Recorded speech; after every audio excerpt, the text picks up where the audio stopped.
Bueno, arrancamos con la mesa que se titula Trabajo y TI, diálogo entre ingeniería y ciencias sociales.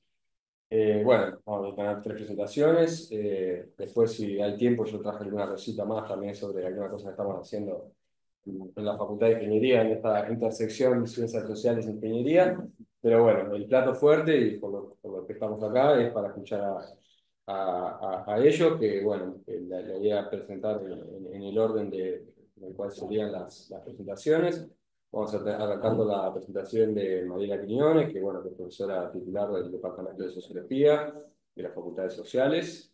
Eh, es doctora en Sociología con especialidad en Sociología del Trabajo por la Universidad Autónoma de Barcelona, y su área de trabajo es una investigación entre el trabajo con foco en los actores, las relaciones laborales y la cultura del trabajo. Así que, si quieres, Mariela, Bueno, arrancamos. gracias por la presentación y Tenemos unos gracias a la 15 mesa y 15 minutos. y unos 15 20 así después. Eh, bueno, esperemos. Felicitaciones a la jornada, sobre todo a Marrero por su gran capacidad de articulación y de reunirnos a todos y gente nacional e internacional. Este, y aparte me pareció de una calidad excelente.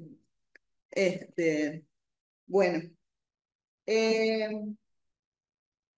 No sé si le puse título a la primera diapositiva, capaz que no, pero bueno, ciertamente es una presentación general.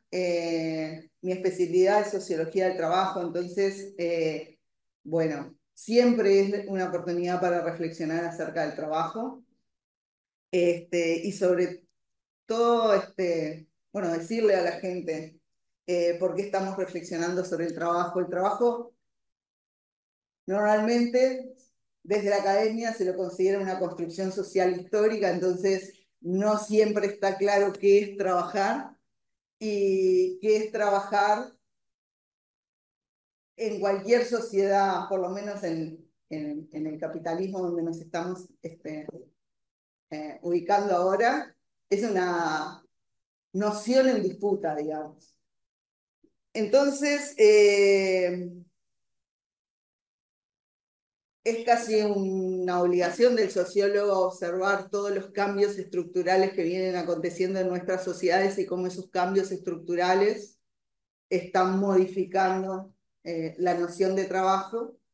Y eso por muchas cosas, porque el trabajo sin duda, pienses de donde los pienses, es una cuestión central para todas nuestras sociedades, tiene una importancia económica indudable, tiene una importancia también no solo para el desarrollo económico, la acumulación y la distribución de la riqueza, tiene una importancia social indudable para la integración de nuestras sociedades, para la construcción de identidades, para eh, múltiples aspectos que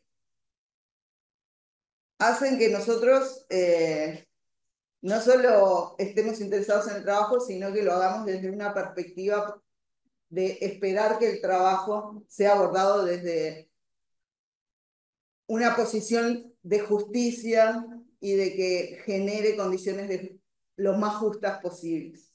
Entonces, con ese preámbulo que casi como que es un sello, una grifa de lo que es nuestra área,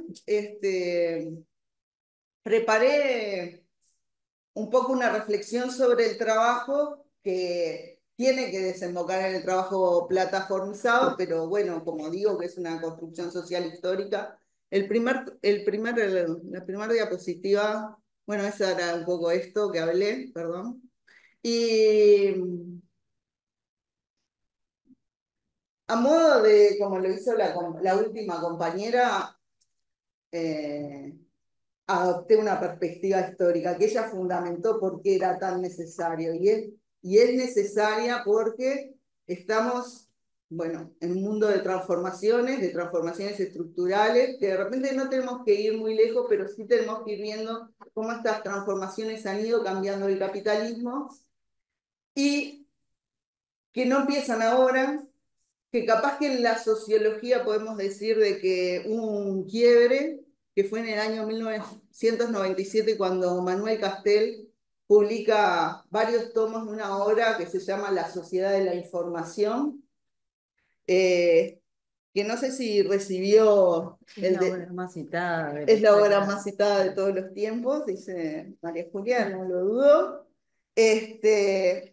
Entonces no es menor ese dato, porque Castel lo que, poniéndolo en esta articulación del capitalismo con distintos modos de desarrollo, nos explica que estamos entrando en un modo de desarrollo informacional, dejando atrás lo que en la diapositiva dice el industrialismo.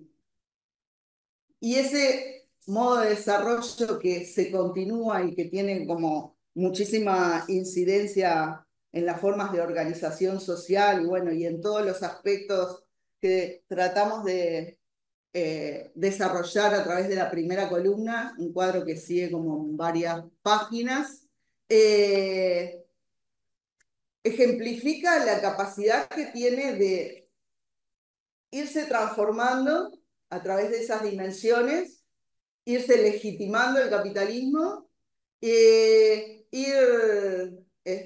a través de ir modificándose en todas esas dimensiones donde las tecnologías han cumplido desde el capitalismo industrial un rol central. También transformarse no en el sentido de ir dejando una etapa y imponiendo otras, sino de que justamente ir sobreponiendo a cada una de estas etapas acciones que llevan a que hoy, por ejemplo, no está totalmente deslegitimado el capitalismo industrial, el modo de desarrollo industrial tiene amplia legitimación en nuestras sociedades y sin embargo hay una matriz productiva que se va modificando y que va incorporando elementos de los otros capitalismos. Otros autores han reconocido como que este capitalismo informacional puede dividirse en dos etapas. El de redes, que es una condición casi obligada para el capitalismo digital, como primera etapa del capitalismo digital, y para el de plataformas, que más o menos datan de 2005. Entonces, van a ver cómo se van consolidando elementos que no necesariamente son del capitalismo de plataforma, pero sí exacerban algunos elementos que parece que pueden llegar a estar afuera de control, pero también dicen cómo es que las empresas, que no era así en el capitalismo industrial, se transforman en el eje de nuestras sociedades y cómo esas empresas tienen una capacidad de transformación que a raíz de las tecnologías digitales es cada vez más imponente y, y puede generar formas de relacionamiento, transformaciones en el trabajo, en las subjetividades, en la cultura en general, incluso en los valores de nuestra sociedad, que parecen no tener fin. Incluso no sé hasta en qué medida no podemos esperar a raíz de estos cambios, que si puedo los desarrollo ligeramente, sigan acelerándose estos cambios. Hoy es una sociedad de aceleración tecnológica y en un futuro cercano, mientras hablaban, yo pensaba, es muy probable que estos trabajadores de plataformas como estos los eventuales, los deliveries, desaparezcan porque la automatización puede sustituir un dron, puede sustituir un reparto, un auto automático puede sustituir a un Uber y aparezcan nuevas y novedosas formas de explotación que nosotros hoy no estamos pudiendo imaginar. Entonces, bueno, vamos a tener que seguirlo y para seguirlo también hay que apelar como a estos orígenes. En realidad, yo no sé, hay muchas cosas que saben, que es pasaje de las tecnologías, de la información analógica a la digital, la potencialidad que tienen las tecnologías digitales, sobre todo porque están centradas en bienes digitales, que son bienes que están compuestos pura y exclusivamente de información digital. Han hablado mucho de eso, por eso no sé, no creo que me detengan esto. Aparte que tienen, ya lo ha dicho el compañero brasilero, que decían que los datos son el petróleo o están siendo considerados el petróleo con un costo marginal cero, que surgen en redes de información que crecen exponencialmente todo el tiempo con una capacidad de atraer usuarios y de multiplicar los usuarios, que también no deja de sorprenderme, por ejemplo, cuando decían la cantidad de conductores que tenía Uber, la cantidad de usuarios que tenía Uber eran millones, estaban dando datos inconmensurables ya, entonces no cabe duda. Y sobre todo a nivel de las organizaciones, para la sociología no ha pasado desapercibido un tema, y que es que con esta informatización se pasó de la organización industrial a una organización que le llamó, el propio Castel le llamó la organización red. Y esto nosotros lo vivimos cotidianamente, pero no sé si lo interiorizamos, porque justo ayer hablando con una amiga en otro ámbito que no tiene nada que ver con el universitario, ella hace unas semanas estaba triste porque había perdido el trabajo, y después ayer volví a hablar de su trabajo, entonces me explicó de que no, que la habían subcontratado porque es arquitecta, y que bueno, que lo que había perdido era como ese sentimiento de haber estado adherida a esa empresa tiene 50 años, entonces había tenido como un vínculo con la empresa que se había roto, y ya me lo había tergiversado porque me había dicho desempleo, pero que no era desempleo, era todo esto. Y entonces me acordaba también, generando esta diapositiva, del caso de Sara, por ejemplo. Sara es una empresa de que en un momento le dio a todos sus empleados un dispositivo electrónico donde registraban cada una de las ventas y las características del producto, y esa venta se centraliza en algún lugar de los 132 países y miles de tiendas que tienen por todo el mundo, y logran detectar cuáles son las tendencias de consumo, y ahí rápidamente conectar con los diseñadores para que rediseñen el producto, y después conectarse también electrónicamente, por supuesto, con los proveedores de las telas y los pequeños talleres que diseñan la ropa, y hizo una hazaña que era que en 2 semanas pudo reestructurar su producto, batiendo récord al lado de, por ejemplo, Benetton, que lo había logrado en 2 meses como hazaña, y Access Gap en 6 meses, que era cambiar de temporada. Tiempo real. Entonces, no sé en qué está eso, porque esa anécdota yo la leí ya hace varios años, y eso era como el te estaban ilustrando lo que es la empresa red, ¿no? Esa empresa donde, y ahí comienza esta empresa que opera a través de datos, donde enseguida se comunica con proveedores, clientes, pequeños talleres, el consumidor, el vendedor, y eso explica enseguida la reacción de valorar esa capacidad de flexibilidad. Se impone a la empresa flexible esa capacidad de... Sara inmediatamente se desentendió de todo, de casi todas las partes del proceso productivo, y solo se quedó con el diseño y parte de la contabilidad, porque el resto, incluso el local de Sara que vamos acá en Uruguay, está gestionado por la misma empresa que en Argentina, pero es un franchising que responde a Panamá, que ellos a su vez allá tendrán sus relaciones con la empresa que es Sara realmente, pero cuando decimos Sara no es Sara realmente, ¿no? Estamos hablando de otro tipo de relación. Entonces, de ahí a la plataformización fue solo, y en general de la columna capitalismo de redes al capitalismo de plataformas fue acelerar procesos, hacerlos más agresivos, mayor subcontratación, como me cansé de oír ahora en el panel anterior, mayor flexibilización, mayor subcontratación, y bueno, y es un modelo de empresa que es el que funciona. Y eso con muchísimas consecuencias sobre el trabajo, sobre que luego, sí, ¿podemos pasar a la otra?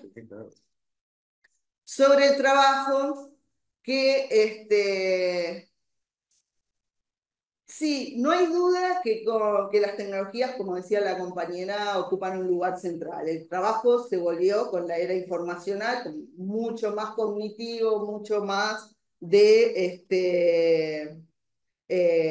procesos simbólicos, eh,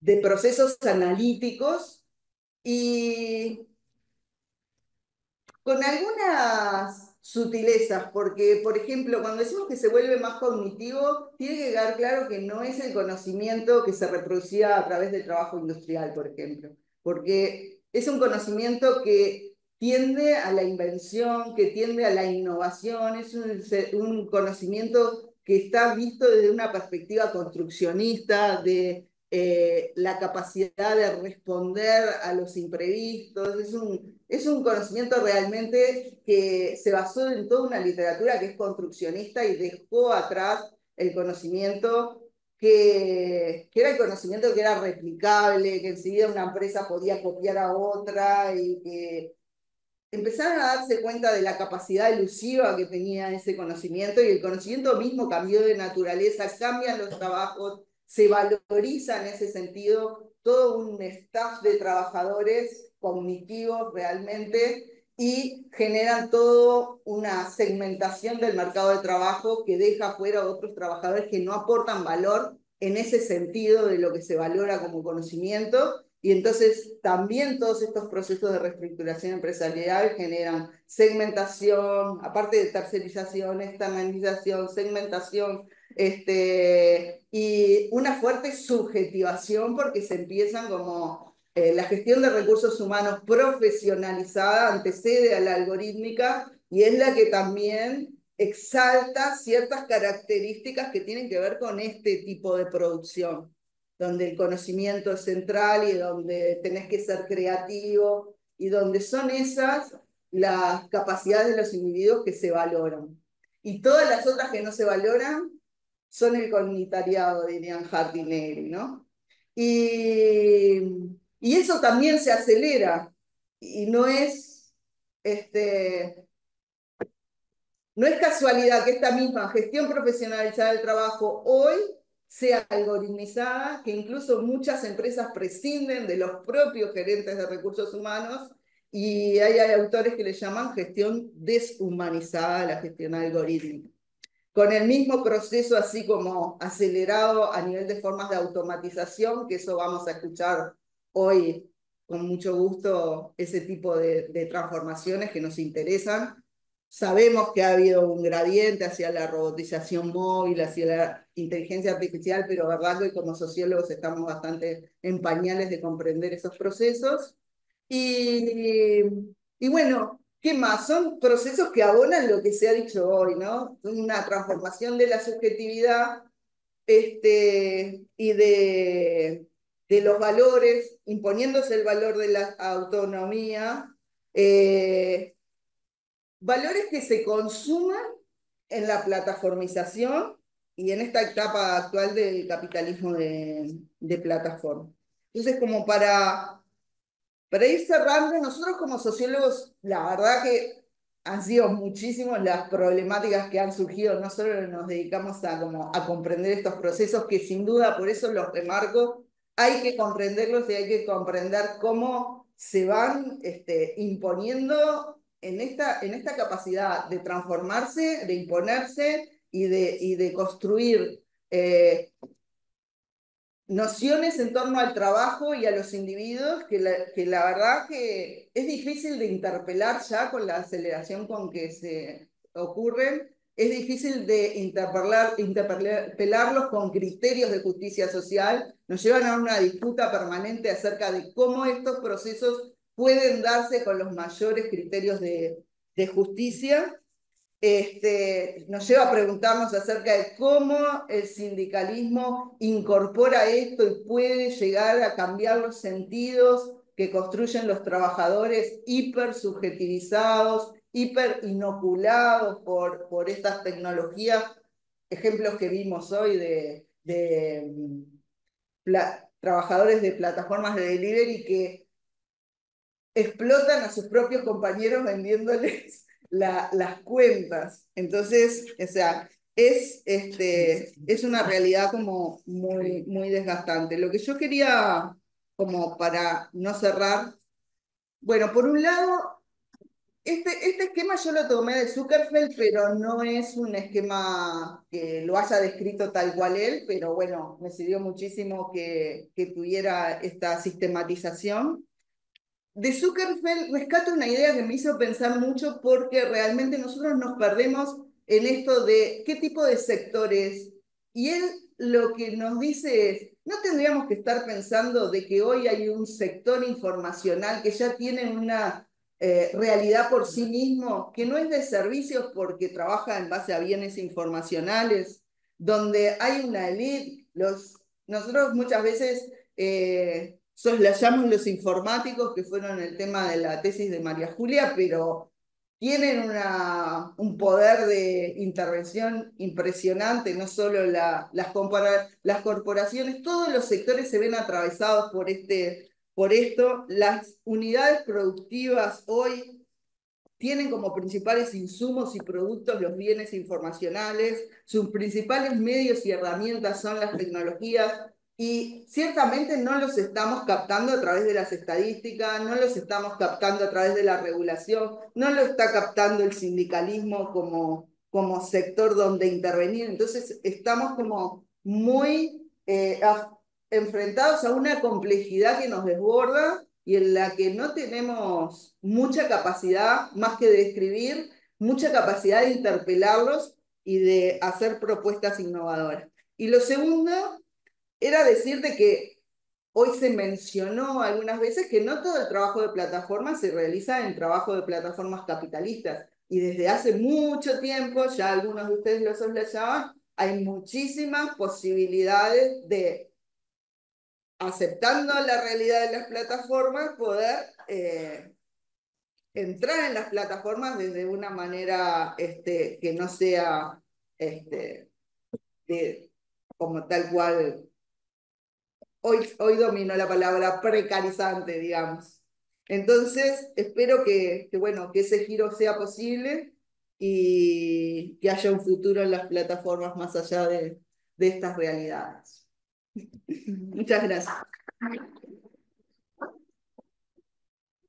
Bueno, gracias Mariela. La segunda parte, la segunda presentación, la va a hacer Héctor Cancela. Bueno, él es profesor titular del Instituto de Computación de la Facultad de Ingeniería, acá de la Universidad de la República. Es ingeniero en sistemas de computación, egresado de la UDELAR, y doctor en informática por la Universidad de Rennes, se dice, en Francia.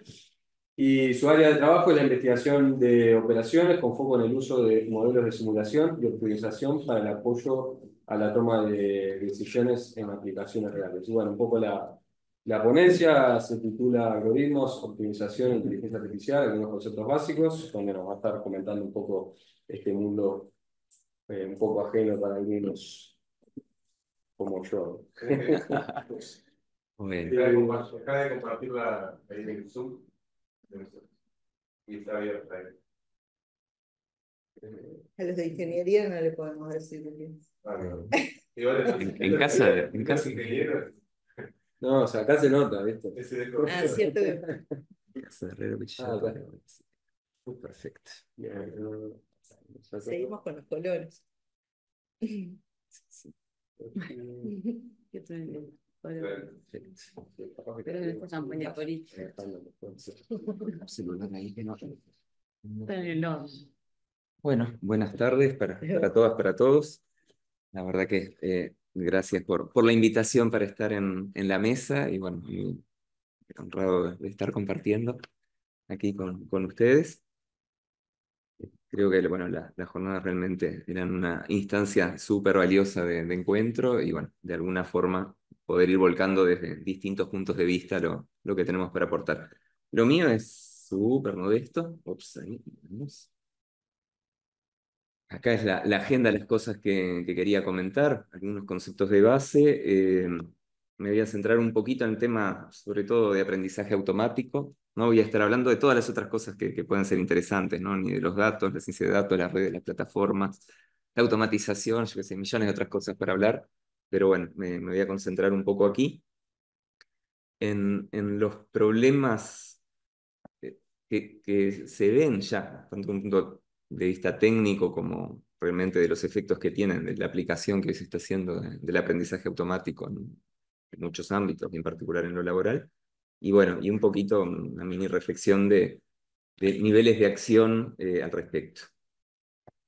La motivación un poco de lo que viene ahora es esto, ¿no? Por todos lados vemos este tipo de frases, ¿no? La inteligencia artificial aumenta la eficiencia, optimizamos cosas, mejora la funcionalidad, se optimiza la productividad, optimizamos los tiempos. Bueno, y decimos todo esto, pero no sabemos mucho qué es un algoritmo, qué es optimizar, qué es. Entonces, mi arranque pasa un poco por ahí.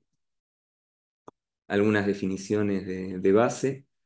La primera definición, y eso, bueno, mi área específica es la investigación de operaciones, y en la investigación de operaciones, esta idea de modelo es central, ¿verdad? Es decir, la investigación de operaciones trata de apoyar la toma de decisiones, haciendo modelos, haciendo operaciones sobre esos modelos y luego dando posibles, digamos, cursos de acción. Donde, bueno, ¿qué es un modelo? Un modelo es una representación de la realidad, ¿verdad? Y es eso. En definitiva, hay un mundo, hay un montón de cosas, están ahí, las podemos tocar o no, pero cuando queremos reflexionar sobre ellas, operar sobre ellas, proponer cambios, es muy difícil trabajar sobre la realidad en sí misma, y entonces en general la modelamos, la abstraemos. Y por supuesto hay muchas formas de hacerlo en muchas disciplinas. ¿Qué es un algoritmo? Y bueno, y por ahí de nuevo, no sé si el algoritmo, bueno, en realidad un algoritmo, estrictamente desde el punto de vista matemático, informático, es un método, una lista de pasos para lograr hacer una tarea. Suponen que hay una serie de operaciones elementales que ya sabemos que se pueden hacer y el algoritmo en sí nos da los pasos que hay que seguir para lograr el resultado. Una receta de cocina es un algoritmo, ¿verdad? Hay operaciones elementales que nadie nos explica, amasar nadie nos explica, qué es la sal nadie nos explica, qué es el azúcar nadie nos explica, bueno, qué es, no sé, una cuchara, una cucharita, todo eso se supone que alguien lo sabe y lo que nos dice es, bueno, tengo tanta harina, tanto no sé qué, mezclo primero, pongo el agua, dejo reposar y sigo esos pasos y al final tengo algo, capaz que algo que se puede comer, capaz que no, pero bueno. Una característica del algoritmo es que es finito, termina luego de un número finito de pasos y es abstracto en realidad, ¿verdad? El algoritmo es esa idea de cómo se hace esa tarea.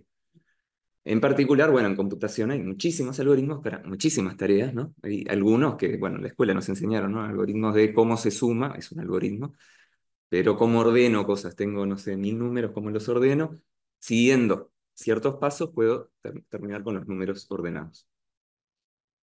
En particular, en general, para que sean útiles los algoritmos en informática, hay que implementarlos en un software, ¿verdad? Un programa. Y un programa ya es en sí un objeto virtual, pero un objeto es un conjunto de instrucciones en algún lenguaje que, ejecutándose en algún tipo de máquina, van a operar sobre datos. Y muchas veces un software puede tener uno o más algoritmos adentro, ¿verdad?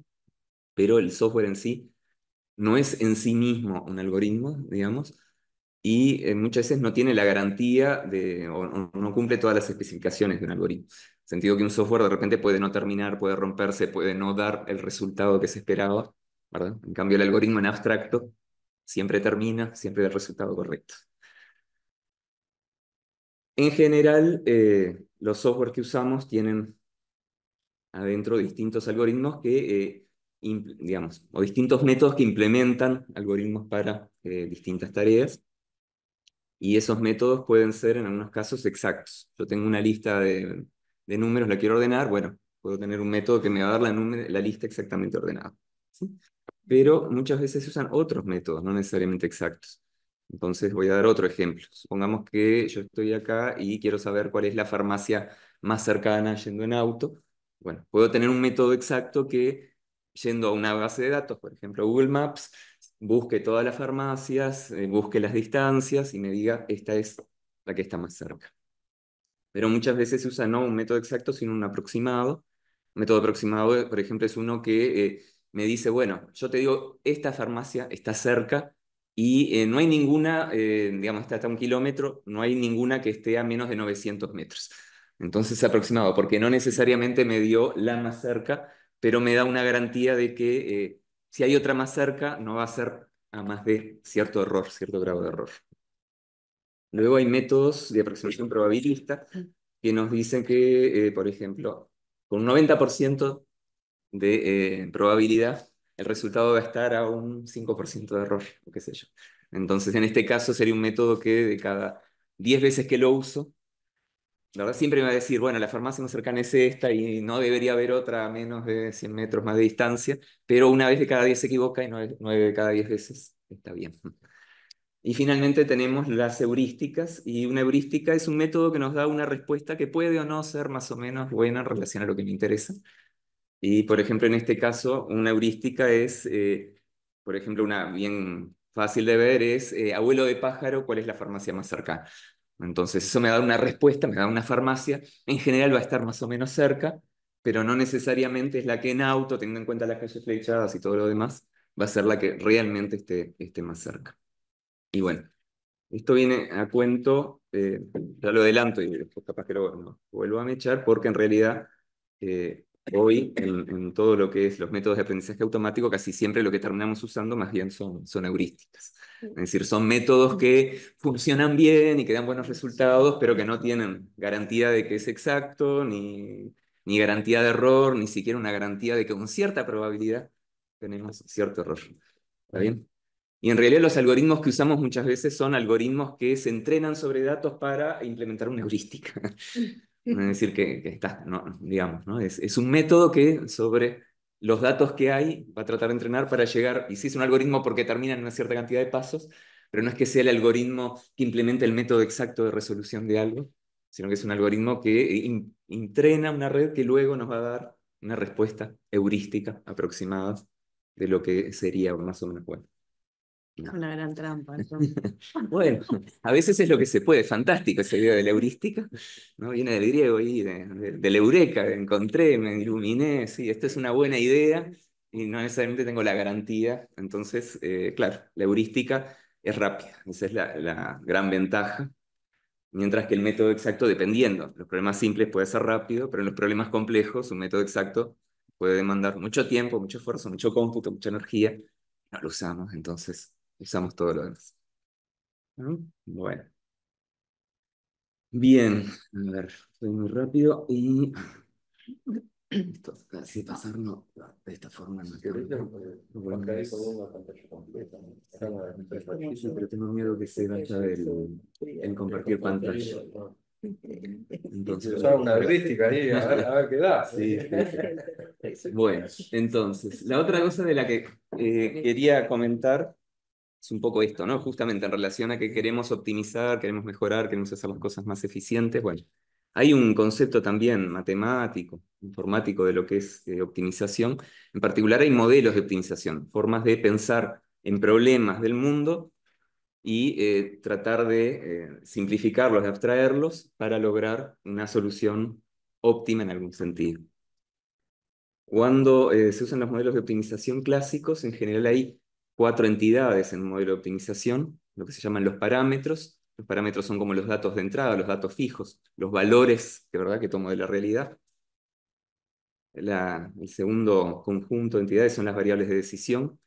Las variables de decisión son las cosas que yo puedo cambiar, que el tomador de decisiones puede decidir, ¿no? Por ejemplo, a qué farmacia voy a ir, en qué orden voy a visitar, Si tengo, no sé, $1.000.000, ¿en qué acciones las quiero invertir? Ujú. Si soy un empresario, ¿a quién quiero contratar? Lo que yo puedo o no decidir. Luego hay restricciones, que en general son relaciones que los otros elementos tienen entre sí.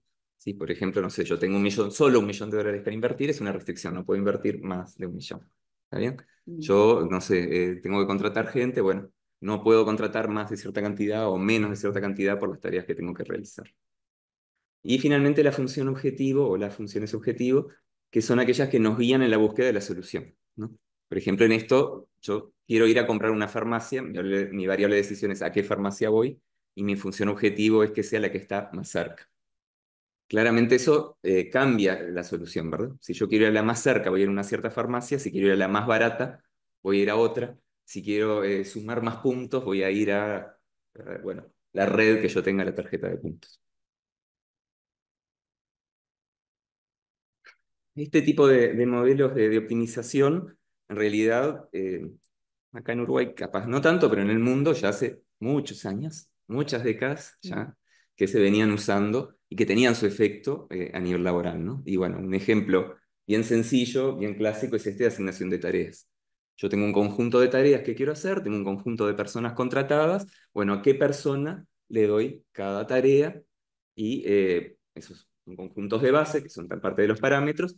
Tengo un parámetro, un dato que es cuánto gano yo cuando cierta persona hace una tarea. Donde el que gano puede ser, no sé, la velocidad a la que lo hace, puede ser el valor que le agrega, o al revés, puede ser el negativo del costo que la persona me cobra para hacer la tarea. No sé. Pero es un dato que suponemos conocido. Sí, la variable de decisión es a qué persona le doy cada tarea. En estos modelos, en general, se usa un modelado algebraico, se usan unas variables de decisión, esas X en general, que es lo más común, donde X y J lo vamos a poner en 1, va a valer 1 si a la persona J le digo hacer la tarea y 0 si no, si esa persona no hace esa tarea.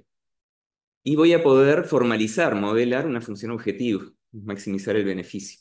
Si el beneficio que es la suma sobre todas las tareas, de la suma de todas las personas, de los beneficios que me da que esa persona haga la tarea, multiplicadas por la variable. ¿Por qué multiplicadas por la variable? Porque cuando la variable es 0, multiplico por 0, ese beneficio no se da. Cuando la variable es 1, ¿verdad? Multiplico por 1, sumo ese beneficio. ¿Está bien? Y esto, dicho así, es muy fácil de implementar, de poner, hay métodos exactos para resolver, y nos va a dar, vamos a decirlo así, una Una solución. maravilla. Una solución. No, que igual no es una maravilla, porque es una solución. No, a las caras. A las caras, claro. Las caras están entendiendo todo. Bueno, acá tenemos, acá los modelos de otro lado. Esta elipse es el conjunto de todas las soluciones posibles, ¿está bien? Y cada rombito es un conjunto de asignaciones, una solución. Por ejemplo, en este rombito es, no sé, a María le di la tarea ser la gerenta, a Juan le di la tarea ordenar los escritorios, lo que fuera, ¿no? En esta otra solución, de repente, al revés. A María le dije, ordena los escritorios, y a Juan le dije, sos el gerente. ¿Está bien? Cada solución, cada rombo va a tener, dependiendo de la cantidad de personas y tareas, una distinta mezcla. En el modelo anterior de todas las soluciones, ¿sí? Se va a buscar una que es la que maximiza el beneficio. Acá puse una flecha que es la dirección, digamos, abstracta de maximizar el beneficio, y entonces voy a elegir esta solución que es la que maximiza el beneficio.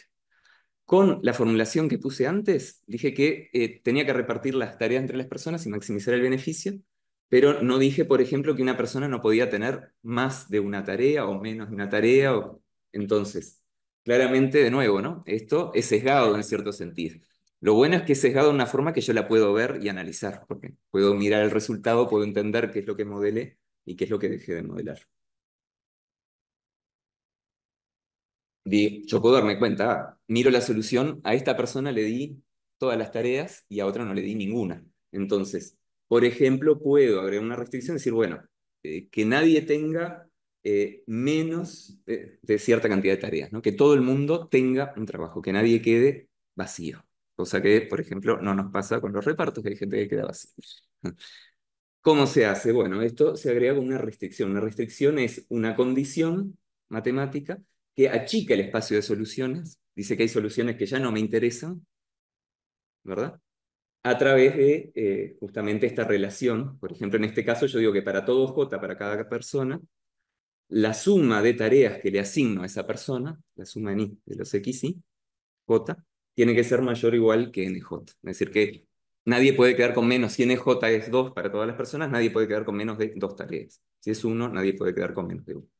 Y bueno, con la misma función objetivo, entonces ahora vamos a buscar en un subconjunto más chico, vamos a encontrar la solución de mayor beneficio dentro de ese subconjunto, ahora va a ser esta otra, ¿verdad? Pero va a tener en cuenta esta restricción. Bien. Y por supuesto, se pueden agregar más restricciones, ¿no? Ahí puse otro circulito rojo. Cuanto más restricciones yo ponga, más voy a achicar las soluciones posibles. Por ejemplo, que nadie tenga más de cierta cantidad de tareas, o bueno, si agregamos otros parámetros, el tiempo que implica cada tarea, que nadie su tiempo le implique más de 40 horas semanales. Bueno, se pueden seguir agregando condiciones. La otra cosa que se puede hacer, no voy a entrar en muchos detalles, que y ahí sí se complica la solución, pueden sumarse también más objetivos, los problemas multiobjetivos. Yo puedo tener una solución que sea la de mayor beneficio y otra que sea la de más equidad, o la de más descanso, o la de más satisfacción para los clientes. Cuando yo tengo más de una función objetivo, puedo tener más de una solución pseudo-óptima, digamos. Se arma lo que se llama un frente de Pareto, soluciones no dominadas. Por ejemplo, en este caso que está acá, suponiendo que yo agregué en el rojo, ¿verdad? La restricción, entonces lo que me sirve como soluciones son estas 4, y yo tengo esta solución acá que es la mejor respecto al beneficio y que es un poco peor respecto a, no sé, la equidad de los trabajadores, y esta otra que está acá que es un poco peor respecto al beneficio y un poco mejor. Y entonces yo puedo armar un conjunto de soluciones que me muestran los trade-offs, ¿verdad? Los compromisos entre los distintos objetivos. Bien, todo esto es como la teoría más clásica de la optimización, que parte un poco de esa visión de que se sienta una persona, modela, escribe explícitamente qué es lo que se quiere optimizar, cuáles son las restricciones, etc. Vamos a la inteligencia artificial. Inteligencia artificial, bueno, hay millones de definiciones, ahí puse algunas de varias que saqué y traduje de internet.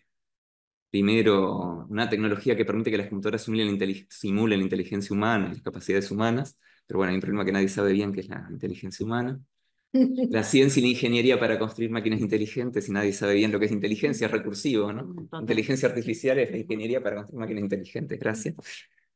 La habilidad de una máquina a realizar funciones cognitivas que normalmente asociamos con la mente humana, bueno, ahí se cubre un poquito más. No sabemos si los humanos entendemos o no, pero asociamos con nuestra mente la capacidad de entender, de reconocer, qué sé yo.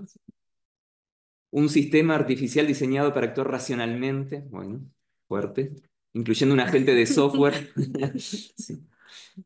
Inteligente, un robot que alcanza objetivos tomando percepción, planificación, aprendizaje, comunicación, toma de decisiones, actuación. Bueno, todo esto y mucho más. También es como una etiqueta para vender, por supuesto, inteligencia artificial, porque hoy ya todo lo que tenga una computadora igual le ponemos inteligencia artificial, porque como sabemos que la inteligencia artificial es muy potente, entonces queremos que cualquier producto que tengamos se asocie con esto.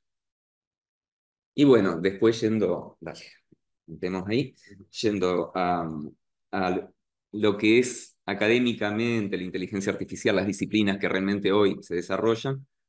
Está la representación de conocimiento, está la planificación, toma de decisiones, el aprendizaje automático, procesamiento del lenguaje natural, la percepción de inteligencia social. Y bueno, como área de investigación, de nuevo, que nadie sabe si se llega o no, qué quiere decir la famosa inteligencia general, eso de nada, que razonen, digamos, que sean inteligentes como las personas, de nuevo, donde no sabemos bien qué quiere decir eso. Y dentro de esto me voy a focalizar mucho en aprendizaje automático, y en realidad aprendizaje automático, la gente de estadística dice que nada, que es estadística aplicada. En definitiva son algoritmos estadísticos y que parten de un conjunto de datos que se usan para identificar los patrones, descubrir información, hacer predicciones o generar nuevas instancias. Y acá sí hay una diferencia bien de enfoque con la que es la optimización clásica. ¿Por qué? Porque en la optimización clásica hay en principio una persona que hace el modelo, que lo piensa, y en cambio acá el modelo es generado a partir de los datos. Es implícito, es descubierto por los propios algoritmos. ¿Se entiende? Eso tiene ventajas y problemas. Después veremos los problemas. Parte de las ventajas, evidentemente, es que cuando es un humano que tiene que hacer el modelo, eso es costoso. Lleva tiempo, lleva no sé qué.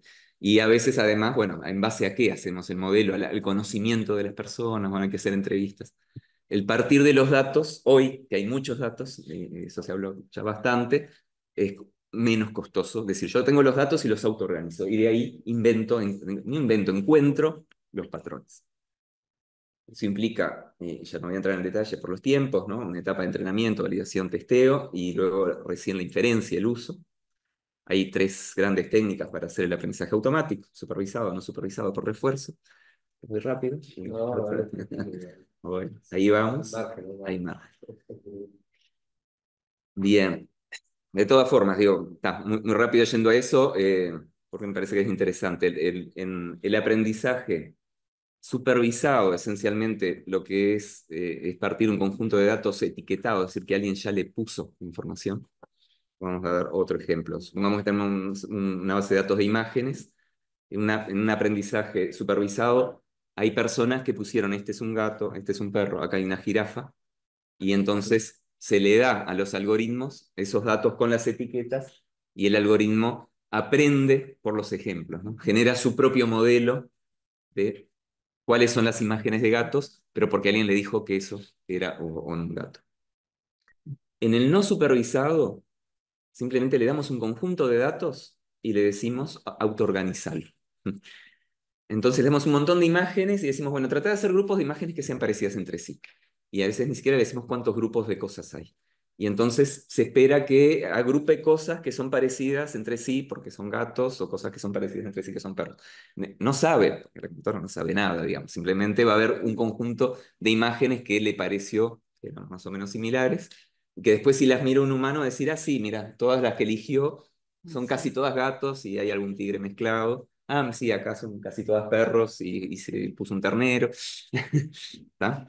¿Por qué? Porque simplemente le decimos: agrupá vos por las similitudes que encuentres. ¿Está bien?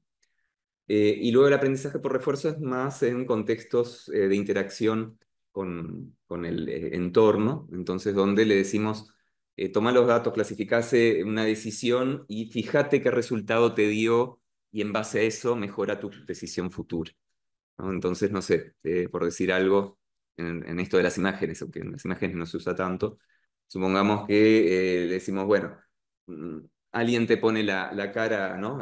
No sé, tenés que tener una tranquera inteligente que deje pasar a las vacas y no a los terneros, no sé. Y entonces llega una vaca y la dejaste pasar bien. Llega una vaca y no la dejaste pasar, hay un problema. Entonces viene alguien y dice: no, mira, esta la tenías que haber dejado pasar, y a la próxima vez va mejorando su aprendizaje. Bien, volviendo a nuestro problema de asignar tareas a personas. Bueno, hay papers de cómo asignar tareas, por ejemplo, de proyectos de ingeniería de software, usando, en vez de esos otros modelos, estos, los de aprendizaje. Entonces, ¿en qué se basan? Por acá tengo una gran base de datos, tengo un montón de personas que trabajan en esta organización, que trabajaron en proyectos anteriores.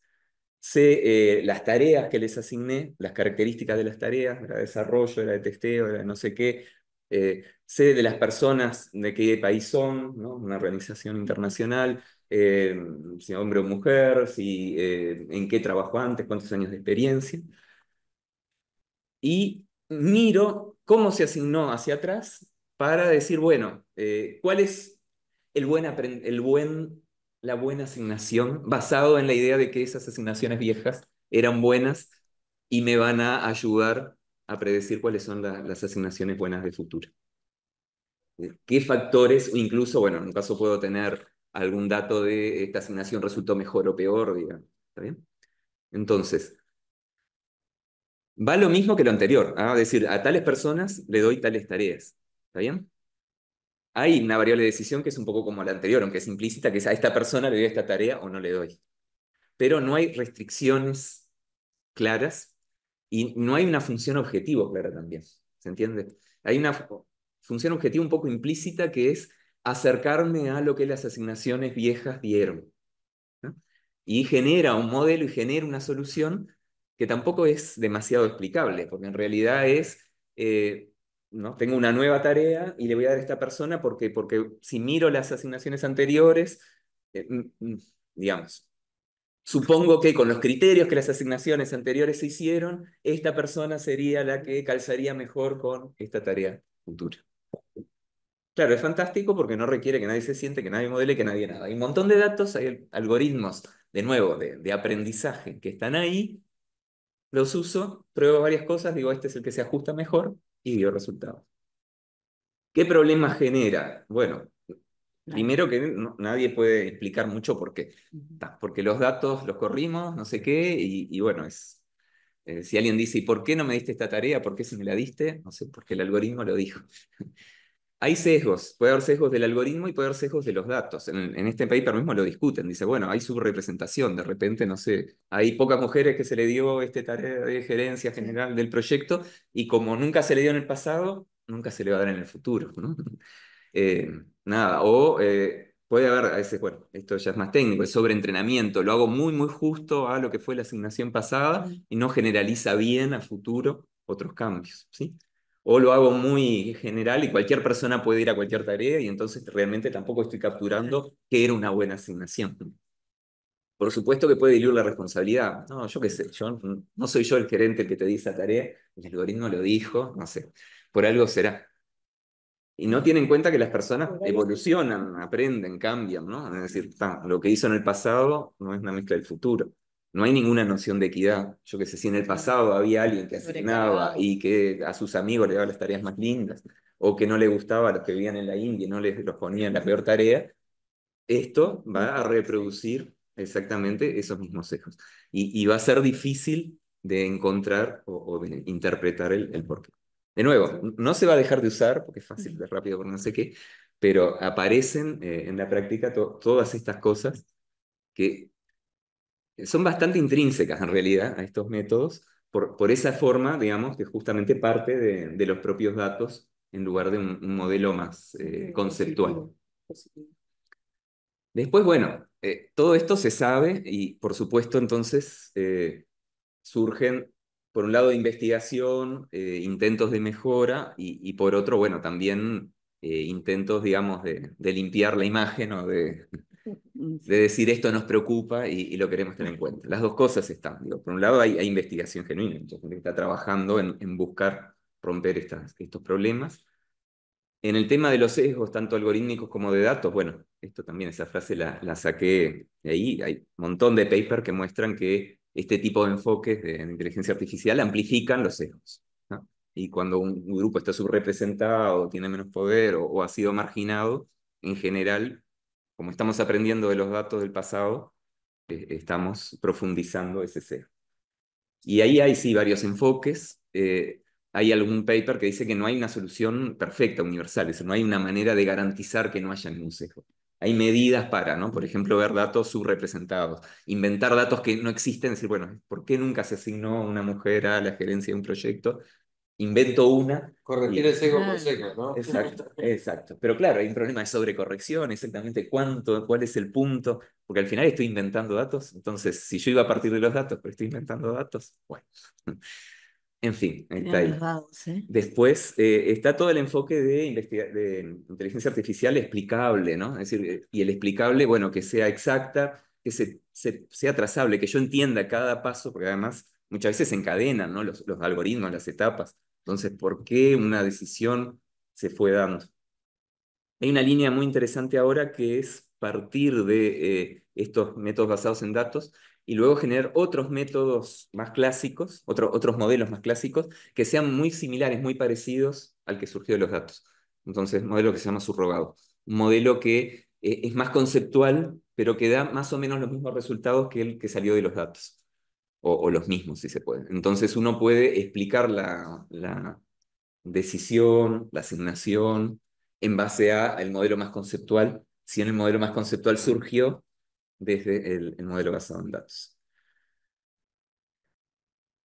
En esto de los conceptos, digamos, lindos, la inteligencia artificial, ¿verdad? Confiable también, ¿no? No solo la explicable, sino la trustworthy, la confiable, y surgen más o menos los mismos conceptos. Uno adicional que me parece importante, la accountability, ¿no? Es decir, eso sí no se puede perder, no puede ser que la decisión no sea responsabilidad de nadie. Aunque haya un software atrás algoritmos y atrás modelos, alguien tiene que decir, bueno, yo tomé la decisión en base a eso. Y si esto salió mal, bueno, hay una responsabilidad que evidentemente las empresas tratan de esquivar, ¿no? Ya lo vemos con el manejo de los autos, nunca es culpa de la empresa si sus pilotos automáticos no anduvieron bien. Bueno, que sea robusta, esto también, ¿no? Porque esto también hay un ejemplo. Te dice un préstamo, te dicen que no. Bueno, tendrían que explicarte por qué no te dan el préstamo. En general siempre hay este tipo de modelos atrás. Y te dicen no porque ganaste menos de tanto. Mañana cambias de trabajo, ganás más de tanto, pedís de nuevo y te vuelven a decir que no. Bueno, tiene que haber una robustez. No puede ser que frente a un cambio de un dato, la decisión pierda sentido, pierda coherencia, ¿verdad? Porque los modelos van evolucionando todo el tiempo, van apareciendo nuevos datos en la base de datos, pero yo tengo que tener una cierta coherencia evolutiva de que si yo a alguien le dije no por esto, hace esta tarea, presentate de esta otra forma, bueno, luego pases el test. Que sea equitativa, bueno, interpretable. Están todos los temas que yo no entré para nada de privacidad de datos, de seguridad. Eso también muchas veces se entrenan a partir de datos personales, ¿verdad? Y en realidad, desde las soluciones que da o las asignaciones, a veces uno puede volver hacia atrás. Por ejemplo, volver a reconstruir qué persona le dieron qué tarea en la empresa hacia atrás, que no necesariamente era una información pública o compartida. La idea de inteligencia artificial ética, que sea benéfica socialmente, que sea segura, etcétera. La idea de inteligencia artificial responsable. Bueno, prácticamente todas las empresas tratan de poner alguno de estos adjetivos para ver si es más fácil de vender un poquito más. Y al mismo tiempo es cierto que también hay desarrollo de métodos y de algunos enfoques que pueden mitigar algunos de los problemas. Mitigar. Y bueno, nada, con esto ya termino. Eh, Evidentemente, dejar de usar estos métodos creo que no va a ser una solución. Bueno, sabemos que es así, es como, bueno, tantas cosas, ¿verdad? Imposible. Tantas otras Capaz que cosas. solución, pero es posible. Pero hay acciones posibles, ¿no? Claramente hay, yo que sé, a nivel de la Unión Europea salió un conjunto de regulaciones, a nivel de algunas ciudades, yo que sé, Nueva York tiene. Muchos países tienen más que una legislación, tienen más bien como planes de adopción, ¿no? Que no es exactamente lo mismo que una legislación. Quiero usar más que qué salvaguardas hay que tener. Pero bueno, en Estados Unidos hay decretos ejecutivos, miré muy rápido, pero incluso del uso en distintos sectores laborales, hay decretos ejecutivos que marcan pautas y no es que puedes usar cualquier cosa de cualquier forma. Después, a nivel de organismos multinacionales, tipo Naciones Unidas u otros, también algo de pautas de mejores prácticas. Las empresas proveedoras, por supuesto, ellas más bien tratan de mostrar que lo que hacen está súper bien o lo están mejorando. Yo creo que hay un nivel de acción que, bueno, creo que es un poco el que acá queremos fomentar, ¿no? Que a nivel de los sindicatos de los trabajadores haya una exigencia de transparencia, que se incluya en la negociación colectiva estos aspectos, que lo entré también de nuevo rápido, y en muchas organizaciones de trabajadores del mundo aparecen páginas específicas de la IA y cómo nos afecta y cómo lo incorporamos en nuestras discusiones. Y bueno, y participar en la adopción y en el seguimiento, ¿no? Yo qué sé, ¿no? Lo mismo que, bueno, ahora, no sé, los trabajadores de la Intendencia dijeron, cuando se compre el camión nuevo, grúa, ¿verdad? Ese que se cayó, queremos estar en la compra para asegurarnos de que sea seguro, bueno, que haya salvaguardas, que también los trabajadores estén en la toma de decisiones de la adopción de estas tecnologías. Hay, desde la sociedad civil organizada, hay algunas cuestiones. Este Forus International, acá en Uruguay participa a ANONG, exacto, que bueno, a su vez organiza un montón de ONGs de Uruguay. Y bueno, y una pregunta grande es eso, ¿no? A nivel de los usuarios ciudadanos, si la gente se autoorganiza o no y hace algo o no. Eso puede tener ciertos impactos. Lo que pasa es que hoy en realidad más bien la gente está en la adopción medio acrítica que en pensar, ¿no? Pero empuja, yo qué sé, por ejemplo, no sé, la agricultura sustentable, cuando hay gente, hay consumo, hay demanda, eso empuja algo, bueno, capaz que hay que lograr algo de ese lado. Y no sé cuánto me excedí, por ahí está. Gracias.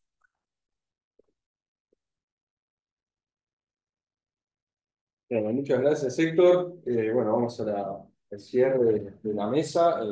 Con María Julia Costa, doctora en Sociología también, investigadora del Departamento de Sociología de la Facultad de Ciencias Sociales de la Universidad de la República. Investiga el trabajo inmaterial y el trabajo en el sector del desarrollo de software como un prototipo.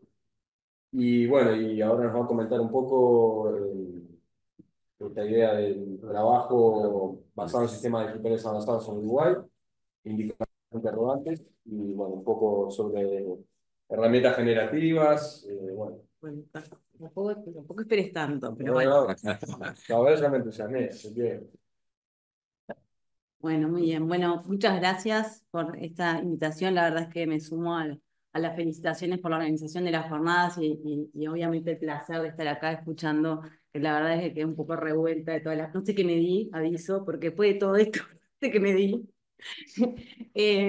Pero bueno, esperen que comparto acá.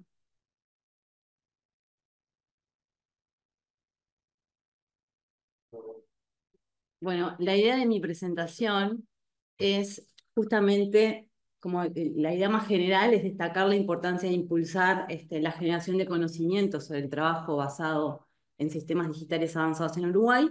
En particular, el foco de lo que quiero mostrarles hoy tiene que ver con la incorporación en el mundo del trabajo uruguayo de la inteligencia artificial generativa desde la perspectiva de quienes trabajan, indagando sobre todo en el vínculo o el contacto con estos sistemas. Esto bajo el entendido de que en realidad no tenemos al hoy ningún diagnóstico, quizás pueda hasta ser un poco aburrido porque esto es más que nada descriptivo, pero no tenemos ni idea quiénes están utilizando estas herramientas. Y bueno, y un poco esta es la idea, ¿no? Como motivar e impulsarnos a generar este tipo de conocimiento. Entonces, el foco está puesto más que nada, después de la presentación de recién me asusté, en esta idea de trabajo inteligente que quizás se corra un poco de lo de las plataformas, o sea, no vamos a estar viendo, primero por la referencia, porque la referencia es todos los trabajadores en Uruguay, ahora vamos a ver la metodología, entonces en realidad no estamos hablando solo de trabajadores de plataformas ni ese tipo de modelo de negocio, sino quizás lo más cercano a lo que sería la revolución 4.0, ese tipo de cuestión. Lo que sí está claro es que esto supone una avanzada sobre el trabajo inmaterial, supone modelos de gestión del trabajo orientados a mejorar la eficiencia, la productividad empresarial, la experiencia del usuario y la satisfacción laboral. Y acá esta tríada, digamos, que ya de la Garza no las hizo visualizar, pero que ya cada vez es más evidente, donde en realidad al parecer todos ganarían mediante el uso de estas tecnologías creadas por los informáticos. Entonces, bueno, un poco este es el marco. ¿Cuál es el diagnóstico sobre este tema en Uruguay? Bueno, predomina la mirada de los expertos tecnológicos, o sea, son los expertos los que salen a hablar de estos temas. Predominan también estudios vinculados a la estimación de puestos que van a dejar de existir, entonces con esto se genera una alarma social bien importante, y el problema parece reducirse a un encuentro entre oferta y demanda de trabajo, en esta visión quizás más económica y no tanto desde el lado del trabajo, que un poco Mariela traía como esa conceptualización desde la cual obviamente estoy parada porque forma parte del equipo de Mariela. Y en Uruguay no existen datos empíricos para evaluar justamente esas predicciones. O sea que tenemos predicciones que después nunca podemos evaluar, entonces parece que van a desaparecer o no tantos puestos de trabajo, está todo estimado, pero no las podemos evaluar. Y se descuida la experiencia concreta, la cercanía y la visión de las personas trabajadoras sobre el tema, las organizaciones y también esta lógica más de las estrategias. Entonces, en realidad, la idea base es que investigar el trabajo basado en inteligencia artificial generativa, que también como vieron, la diversidad de inteligencias artificiales, y parece que estamos gobernados por la inteligencia artificial hace mucho tiempo, en realidad la generativa es como un tipo como muy particular. Bueno, me interesó ponerle enfoque a eso porque es como la más nueva, que a partir de la pandemia, bueno, se aceleró con la salida del ChatGPT en noviembre de 2022. Entonces, investigar esto sin entender que en el mundo laboral intervienen distintos actores que negocian, despliegan estrategias a nivel local y obviamente insertos en un mundo de competitividad global, es una misión importante porque las estrategias, por más que estén orientadas a la productividad y a esto de ganar, de ser más eficientes, en realidad son directamente dependientes de las prácticas y del vínculo que, por ejemplo, se establece entre la inteligencia artificial, las tecnologías y los trabajadores, ¿no? Entonces, en realidad, el devenir del mundo del trabajo y lo que es trabajar, ante esta pregunta, bueno, ¿qué es el trabajo? Tiene que ver con estas relaciones sociotécnicas que se establecen, que son las que van a estar modelando las transformaciones y el sentido del trabajo. Entonces, de acá, que es lo obvio, que un poco también lo traía Camila en su presentación, la importancia de analizar la incorporación en contexto y alejarnos de los determinismos tecnológicos, teniendo claro cuál es la situación actual del mundo del trabajo en Uruguay. O sea, cómo se está configurando esto. A mí realmente, siendo honesta, me desespera seguir leyendo artículos que son pura especulación, porque, o sea, yo le decía a Mariela, nadie lo va a investigar, o sea, nadie va a ver qué está pasando de verdad, vamos a seguir especulando con esto. Bueno, un poco, este es un primer intento de tratar de ver esto, partiendo de dos constataciones de contexto. Una primera y obvia, pero que es importante, este cambio en en las condiciones objetivas en el mundo del trabajo. La transformación digital es un proceso que venimos atravesando desde hace mucho tiempo. Mariela recién hizo todo este raconto. Estamos en una sociedad ya que es la sociedad digital, o sea, cuyo antecedente es la sociedad de conocimiento, pero ya estamos en otra fase, y los procesos se han acelerado, como les decía, a partir de la pandemia, y ustedes saben muy bien, con la emergencia de la inteligencia artificial generativa. La segunda constatación de contexto es que existe consenso entre todos nosotros que el trabajo cambió de naturaleza en el marco de esta transformación digital, ¿no? Es evidente, eso nadie lo duda, o sea, pero lo que no sabemos es cuál es el sentido de ese cambio, porque además es un cambio que se da lentamente, pero continuamente. En algunos segmentos lo podemos ver con mayor facilidad, que son típicamente los de la ingeniería, ¿no? Donde son los líderes de este proceso de transformación digital, donde nos dejan como un gran aprendizaje, o nos dan como una llave como más heurística para poder entender esto, que tiene que ver con el referencial del trabajo como resolución de problemas. O sea, lo escuchábamos a él y todo el tiempo estaba hablando de eso, de resolver problemas. O sea, ahora todos sabemos que todos los trabajadores tenemos que resolver problemas también, aunque no sean problemas vinculados a la programación. La instalación de la lógica del servicio, donde el cliente tiene sus necesidades. Y esta conjunción, en realidad, nos trae a la utilidad del trabajo, que empieza a ser clave, ¿no? Entonces empieza a instalarse una noción de trabajo donde hay una visión más pragmática. Creo que quedó como de vuelta muy claro en la presentación de Héctor, y estética del trabajo, ¿no? O sea, hacer algo útil y significativo. Aparece esta cuestión en estos segmentos sobre todo, donde el trabajo significativo, que sea utilidad, que sea simple, que sea fácil de usar, que sea barato, que sea, bueno, toda esta retórica empapa todo lo que vamos, o sea, el contexto en el cual estamos inmersos, ¿no? Y por eso el software como prototipo es una buena cosa. Y ahora sí, algunos indicadores. El origen de los datos, que tiene que ver con esto, con hacer un primer esfuerzo, una primera aproximación acerca de ver cuán extendidas están las herramientas de inteligencia artificial generativa, o sea, en el conjunto de los trabajadores, y cuál es la evaluación que ellos realizan sobre la incorporación. Vienen de los datos del monitor trabajo que hacemos desde equipos desde hace un par de años, que en realidad la última medición donde tratamos de medir estas cosas fue ahora en octubre de 2024, tuvimos una muestra bastante grande, porque ahora vamos a ver, la incidencia es chica, entonces necesitas muestras grandes, y este es uno de los problemas que tenemos para montar este tipo de estudios, que son muy costosos para llegar a muestras representativas de trabajadores y poder decir cosas después y no quedarnos solo con esto, ¿no? Con que el 14% de los ocupados dicen haber utilizado o utilizar alguna inteligencia artificial generativa en su trabajo, como por ejemplo, y acá aparecen también cuestiones de cómo hacemos las preguntas, cuán difícil es preguntar estas cosas. Ahora también vamos a ver, porque la gente desconoce la mayor parte de los sistemas que utiliza, ¿no? Entonces, bueno, ahí el 14%, en 2023 nos dio 9%, o sea, me pareció que hubo un crecimiento interesante de 9 a 14%, y después datos que realmente a mí me resultaron reveladores cuando lo miramos por sectores de actividad. Esta muestra, me voy a decirlo, es representativa del mundo del trabajo. De hecho, hacemos las mismas preguntas que hace el INE para clasificar a los trabajadores y utilizamos las mismas segmentaciones. Primero que penetró, como podemos ver ahí, en todos los segmentos de actividad según lo declarado por los trabajadores, ¿no?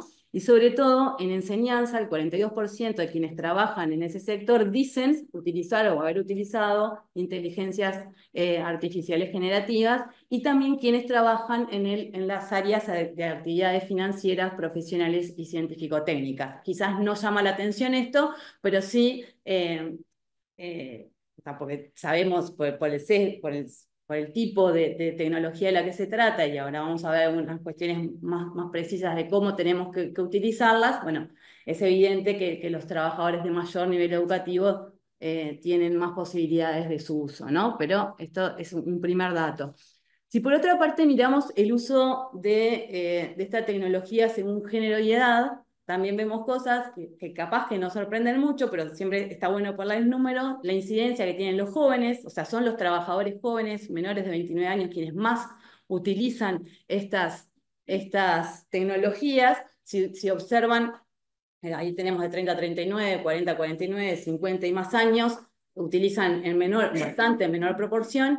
Y lo que sí empieza a ser una clave, que también es una alerta, quizás no sorprende tanto, pero es importante también tenerlo presente, es la diferencia por género, ¿no? O sea, los varones claramente tienen un mayor uso de la inteligencia artificial generativa, cuando en realidad, si por ejemplo miramos en el segmento de la educación, hay más mujeres que varones, y ahora vamos a ver los diferentes usos que hacen, ¿no? Pero esto ya es una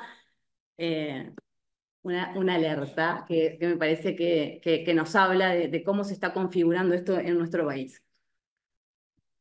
Si además lo miramos por nivel educativo, como les había adelantado, no sorprende. En realidad también los trabajadores de niveles educativos más altos utilizan más que el resto de los trabajadores, pero ahí de nuevo aparece la diferencia entre los hombres y las mujeres. Incluso en los niveles más altos, educativos más altos, son más los varones que utilizan estas tecnologías que las mujeres, que bueno, que también hay un 20% de ellas les utilizan. Vean en los otros segmentos, según el nivel educativo, no hay casi diferencias entre ser varón y mujer y utilizarlos, y, bueno, y la baja presencia que tienen los segmentos de niveles educativos más bajos, que son menos de 9 años de educación.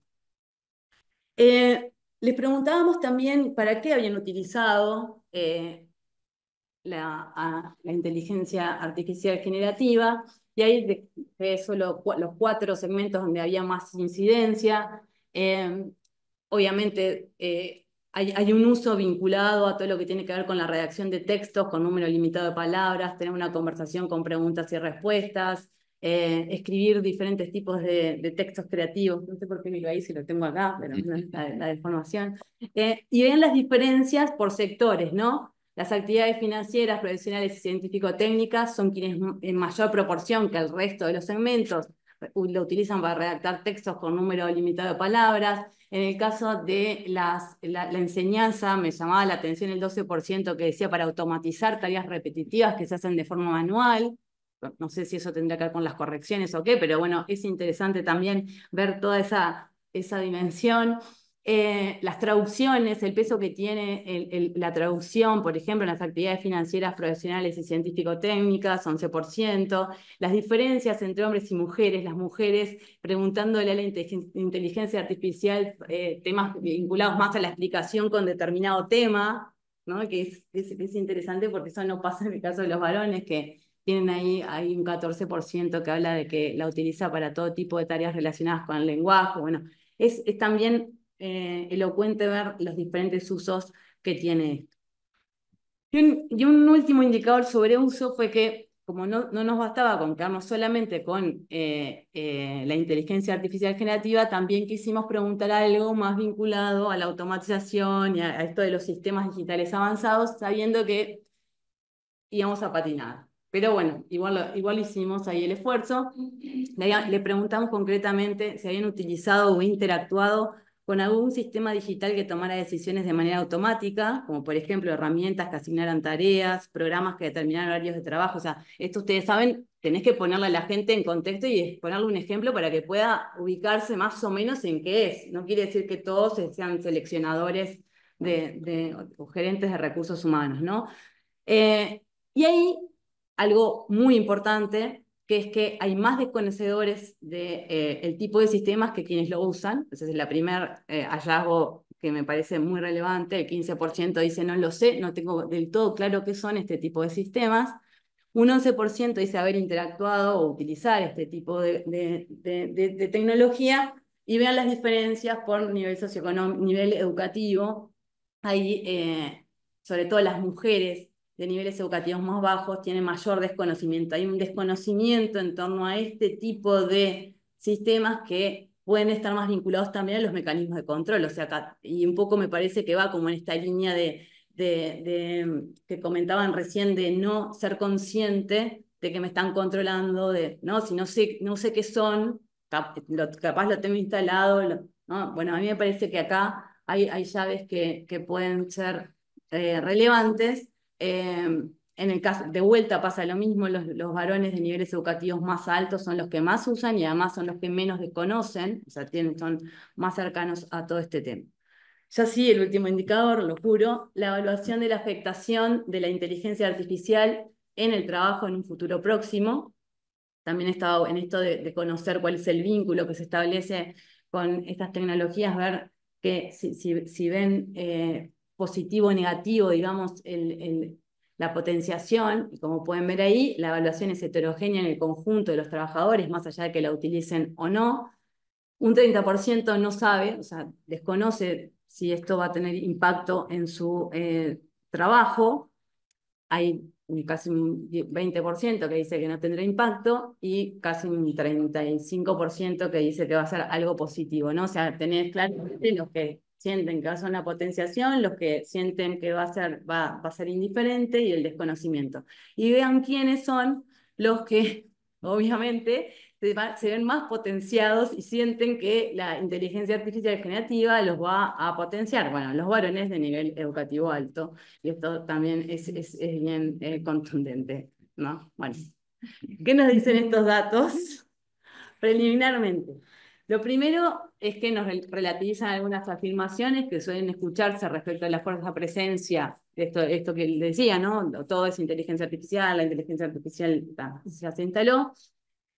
Nos vuelven a indicar las diferencias en términos de cercanía y uso, o sea, ratifica la heterogeneidad existente en el mundo del trabajo. O sea, esto no nos llama la atención, pero lo tenemos que decir.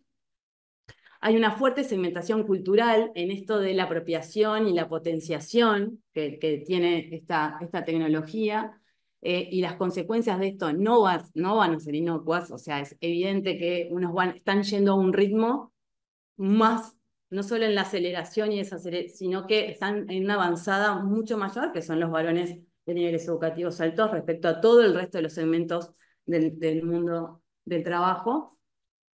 Y bueno, acá estaba el tema, el cuarto punto es la potenciación de estos varones, y también un último punto que sale de estos gráficos es el desconocimiento de estos sistemas por una parte importante de las personas trabajadoras en todos estos sectores. Y ya para cerrar, necesitamos volver al trabajo, necesitamos investigar la relevancia de medir este tipo de cosas. El trabajo está cambiando, tenemos que poder anticiparnos a los impactos reales que pueda llegar a tener este tipo de tecnología en los tres actores, incluso también en las empresas. Las limitantes, ya sabemos que hay limitantes en el acceso a nivel general, porque las inteligencias artificiales generativas requieren de experticia en un dominio, en un campo, porque si no decís cualquier cosa. O sea, tenés que tener la capacidad de evaluar lo que te devuelve. Entonces, en realidad, vos te convertís en un editor de lo que la inteligencia general te devuelve. Y esa limitante la vemos con claridad en el uso. En ese sentido, los datos son bien contundentes. Y esto en realidad también nos instala un cambio en el sentido de múltiples categorías que son parte del etos cultural del trabajo, ¿no? Entonces, por ejemplo, la creatividad, la creatividad en tanto cualidad, incluso los sectores y segmentos más calificados, también cambia en algún sentido, porque tiene que ser una creatividad pragmática. Tenés que ser ingenioso a la hora de preguntar, tenés que poder interactuar con habilidad con esta tecnología, ¿no? Entonces, en realidad vos sos un editor que construís sobre lo que ya existe, y esta es la evidencia que el trabajo cambia de naturaleza. O sea, porque ya tu rol es otro. O sea, ya tenés algo ahí que es una máquina con la cual vos estás interactuando, produciendo y siendo creativo, y, y el producto es otro al que era, no sé quiénes usan acá inteligencia o el chat GPT o lo que fuera, pero es otra cosa distinta a la que era hace unos meses atrás. Y en este sentido, ¿no? También de que hay que pensar bien la instrucción y esto requiere tener claro el problema a resolver. Entonces, vuelve el tema del sector del software presente, incluso en esto de cómo este pensamiento computacional, que bueno, con el plan Ceibal y todo esto nos vienen entrenando, en realidad es claro que la cabeza es esta, ¿no? Es la de qué problema tengo que resolver, cómo lo tengo que resolver, y todo lo que escuchamos de él y todas nuestras caras es cómo hacemos, porque no sé cómo vamos a hacer. Y con eso, ya está.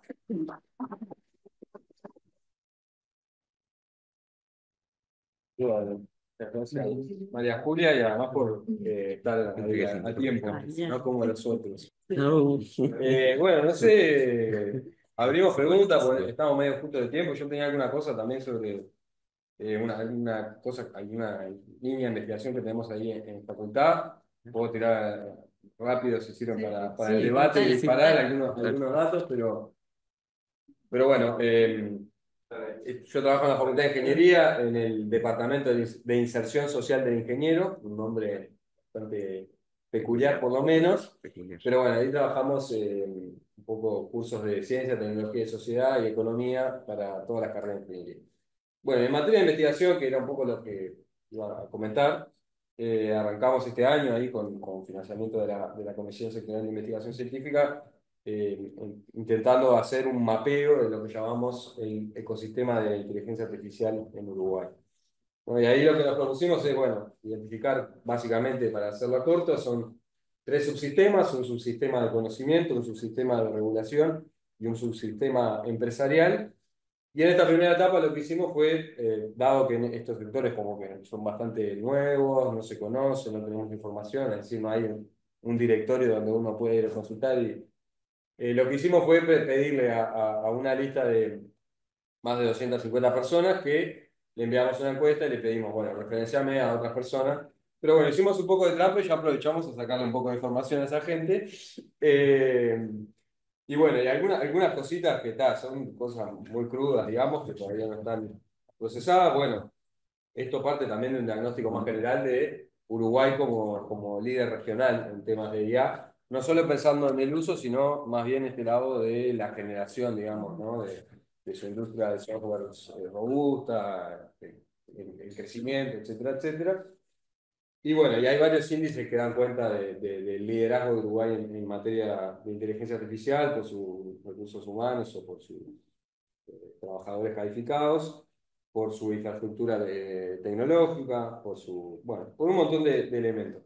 Entonces, un poco lo que hicimos en una encuesta que, bueno, que hasta ahora tiene unas cerca de 200 respuestas, lo que es bastante para un sector que podría considerarse pequeño.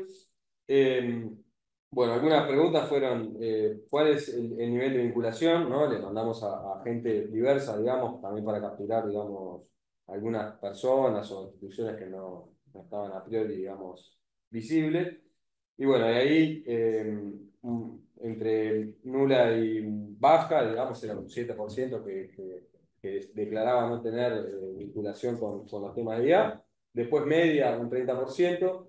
Otro cerca del 30% alta, y muy alta, 34%. Es decir, entre alta y muy alta sumábamos un 64%. Eso como para saber un poco la gente a la que estábamos entrevistando, ¿no?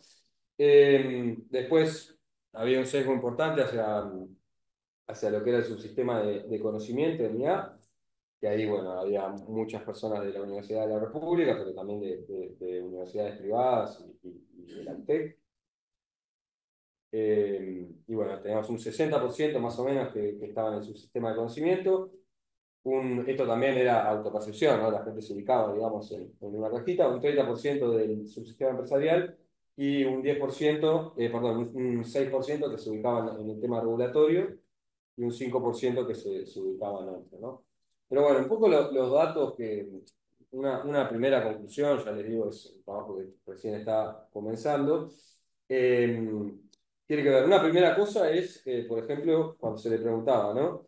¿Qué grado de aplicación de las tecnologías de inteligencia artificial ciencia de datos o aprendizaje automático, ¿no? Una categoría un poco más amplia, tienen dentro de su organización, ¿no?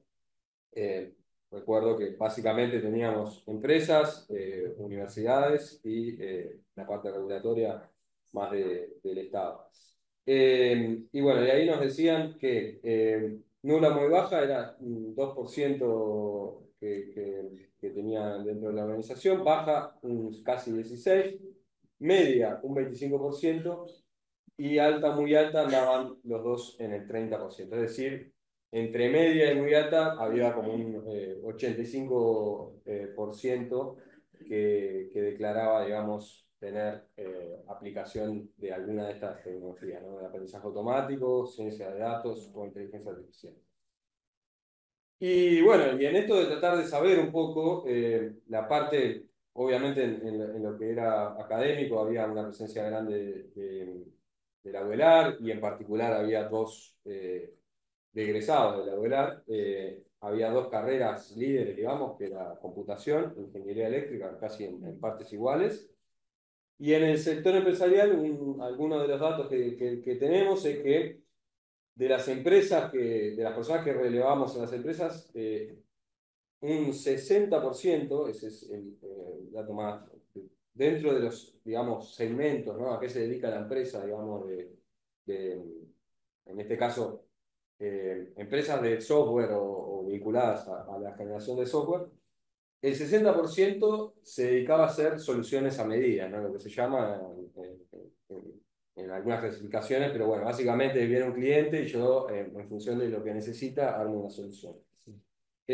Un 16-17% era más de soluciones estandarizadas, infraestructura TI o una cuestión así, y después lo demás se distribuye con lo que es software de aplicación horizontal, es decir, que se puede aplicar en cualquier campo o dominio, y software de aplicación vertical, que tenía casi 14%, que es, por ejemplo, al agro, a la industria.